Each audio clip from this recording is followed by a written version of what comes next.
Stop chasing the paper. I know how heavy those bills feel sitting on your kitchen counter, and I know how exhausting it is to hustle every single day just to keep your head above water. But I am telling you right now, wealth is not something out there waiting for you to hunt it down, hustle for it, or hustle your way into some lucky break. You have got it totally backwards if you think money is something you earn with sweat and panic. The truth is, wealth is a state of consciousness. It is an internal address. If your mind is locked into a vibe of broke, no amount of hard work or grinding is ever going to save you. You can hustle 24/7, but if on the inside you are still stressing over every single dollar, you are just running on a treadmill going nowhere fast. Think about that for a moment. How many people do you know who work themselves to the bone every single week, yet they are always stressing about cash? It is because their mental state is completely tuned into lack. They are low-key obsessed with what is missing. They look at their bank account like it is some kind of final verdict on who they are and what they are worth. But your bank balance is not a verdict. It is just a mirror. It is simply reflecting the state of mind you have been hanging out in. If you want to flip the script, you have to realize that awareness is the only reality. Whatever you are conscious of being, that is what you are projecting onto the screen of space. If you feel strapped, trapped, and stressed, the world has to match that energy. It is not playing favorites. It is just mirroring your dominant assumption back to you. So when I say wealth is a state of consciousness, I mean you have to drop the hustle mindset entirely and start claiming your real identity. You have to realize that the lack you are experiencing is nothing more than a shadow cast by an old habit of thought. You are not broke because the economy is rough or because luck passed you by. You are broke because your mind has been camping out in the assumption of scarcity. Can you feel the shift already? Once you catch on to this, everything changes. What is this silent habit that keeps you poor? It is not your spending habits, and it is not even the size of your paycheck. The habit is your persistent mental assumption of lack, and the quiet, automatic way you identify with financial struggle day in and day out. Look at how you speak to yourself when you wake up in the morning. Before you even get out of bed, what is the very first thought that drifts across your mind? For most people, it is a low-level hum of anxiety. You think about the bills due next week, the price of groceries, or the tightness in your chest when you check your account balance. You do not even realize you are doing it, but in that exact moment, you are consenting to poverty. You are accepting lack as your natural state of being. You are saying, yes, this is my reality, and I am stuck with it. That unconscious identification is a heavy anchor. Imagine walking around all day with a 50-pound backpack filled with rocks, wondering why you feel so exhausted and why you can never seem to run forward. The rocks are your casual, everyday admissions of limitation. Every time you say, I cannot afford that, or things are just so tight right now, or I have to be realistic, you are adding another rock to the bag. You are hardening the mold. You are decreeing poverty into existence with your own casual tongue, and then you look at the physical world and wonder why nothing ever changes. The world does not care about your wishes or your desperate hopes. It only responds to your identity. If your primary identity is that of someone who is struggling, then struggle is what you will get, faithfully and without fail. It will bring you more bills, more delays, more unexpected expenses, because it is simply matching the frequency of your self-concept. You have made friends with lack. You are comfortable complaining about it with your coworkers or stressing over it with your partner. It has become a familiar, cozy blanket, even though it is freezing cold. Think about that for a second. How attached are you to your financial troubles? Do you use them as a conversation starter? Do you bond with others over how expensive life has become? If you do, you are keeping yourself locked in the very prison you are trying to escape. You cannot step into abundance while you are still nursing your scarcity like a cherished pet. You have to let it go completely. You have to recognize that this silent habit of identifying with what you do not have is the only thing standing between you and the wealth that is already yours.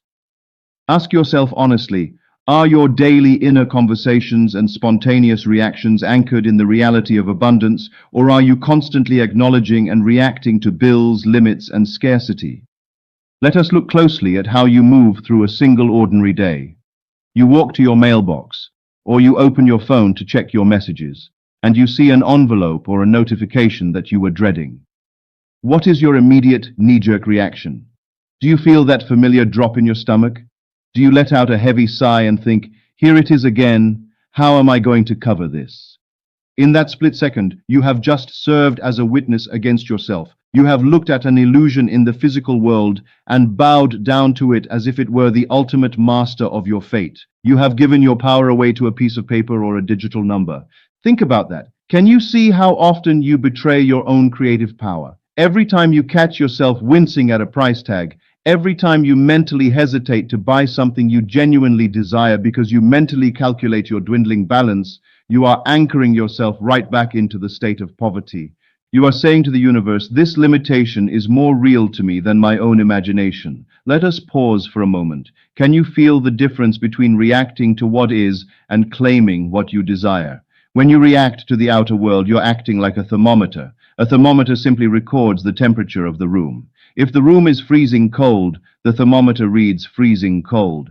But you were never meant to be a thermometer. You are meant to be the thermostat. You are meant to set the temperature of your world, not passively reflect it. So what does an inner conversation of wealth actually look like? It is not about forcing yourself to feel manic joy or lying to yourself while you are panicking. It is a quiet, steady, unshakable knowing. It is walking past the things you used to desire with a deep, silent indifference because you already possess them in consciousness.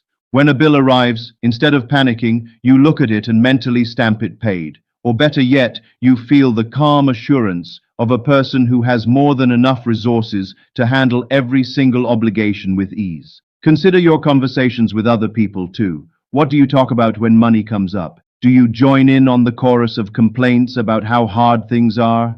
Do you nod along when someone talks about inflation and struggle? Or do you remain silently anchored within, refusing to lend your energy and your creative life force to the collective illusion of lack? It takes courage to do this. It takes discipline to catch yourself in the middle of a worried thought and gently turn the dial. But that is the price of admission to a new life. You cannot serve two masters. You cannot claim that imagination creates reality while simultaneously bowing down to the evidence of your bank account. You have to choose right now. Are you going to be shaped by the temporary shadows of the past, or are you going to shape your future through the sovereign dominion of your own awareness? Shift your dwelling place from hope to realization by using the state akin to sleep and mental revision to naturally claim your desired financial identity before any physical evidence appears in your external world.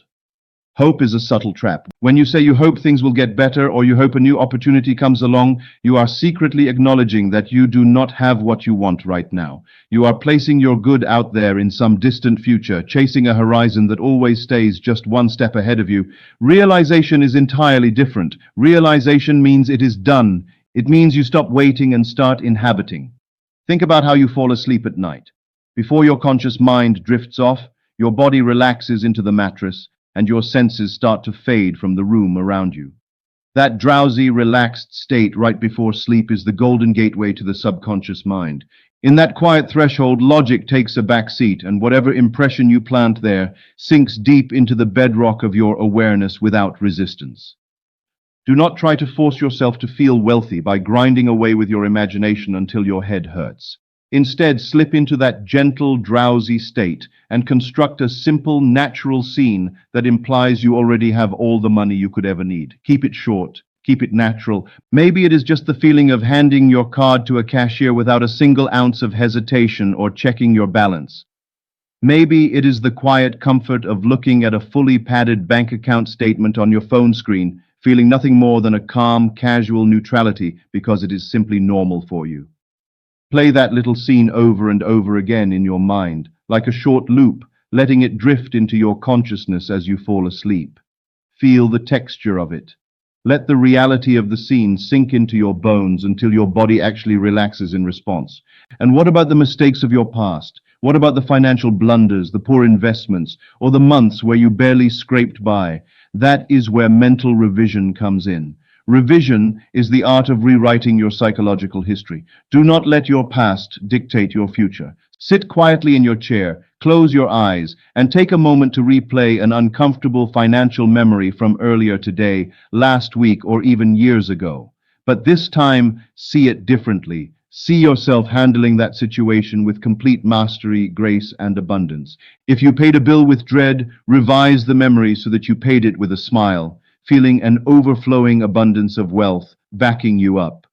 Can you feel how liberating that is? When you revise your past, you change the emotional charge attached to it. And when you change the past in your imagination, you automatically change your future. You stop letting old memories haunt your present moment. You start treating your mind like a sacred sanctuary, allowing only thoughts of prosperity, ease, and fulfillment to enter its gates. You do not wait for a raise. You do not wait for the economy to shift or for someone to hand you an opportunity. You claim your wealth in the quiet laboratory of your own consciousness first, knowing with absolute certainty that the outer world must follow wherever your imagination leads. Feel the unmistakable texture of financial freedom right now, letting the subjective sensation of having your desire satisfy your mind until lack becomes utterly foreign to you. Most people make the mistake of waiting for the physical currency to arrive before they allow themselves to feel secure. They treat feeling as a secondary effect, something that should naturally happen only after the bank statement catches up with their wishes. But creation works in precisely the opposite direction. The feeling of the wish fulfilled is the creative power itself. It is the spiritual substance that clothes itself in physical form. Think about what it actually feels like to be secure. When you have money in excess of your needs, you do not walk around thinking about money all day long. Paradoxically, the person who is truly wealthy rarely thinks about wealth as a scarce or elusive prize because it is simply the natural fabric of their everyday existence. They do not obsess over prices, they do not calculate every single penny with a knot in their stomach, and they certainly do not talk about how expensive everything has become. Their mind is quiet, expansive, and at ease. Can you summon that exact psychological climate right now, regardless of what your current pocketbook looks like? Close your eyes for just a moment and notice what happens when you decide that you are already provided for. Let go of the frantic gripping, the mental calculations, and the tight defensive posture you have maintained against the world. Let your shoulders drop. Breathe out the tension. Imagine that every financial obligation you have ever worried about is already settled, fully paid, and completely behind you. What does your body feel like in that space? Notice the lightness in your chest, the quiet stillness in your mind, and the profound sense of relief that washes over you when you stop fighting reality. That sensation of relief is the secret. That is the pearl of great price. When you cultivate that inner feeling until it becomes your familiar, default emotional baseline, you have successfully altered your identity. You are no longer someone hoping to get rich someday. You are someone who is inherently, quietly, and unshakably prosperous. When lack becomes foreign to you, the external world has no choice but to reorganize itself around your new standard. If a bill arrives or an unexpected expense pops up, your newly minted identity will handle it without breaking a sweat. You will look at the situation not with panic, but with the cool, collected assurance of someone who knows their own power. You will realize that financial freedom is not a destination you arrive at after a long and grueling journey. It is an internal sanctuary you inhabit right now. Once you dwell there, the outer manifestations of wealth simply flow into your life as a natural consequence, filling every corner of your experience with abundance, ease, and absolute fulfillment.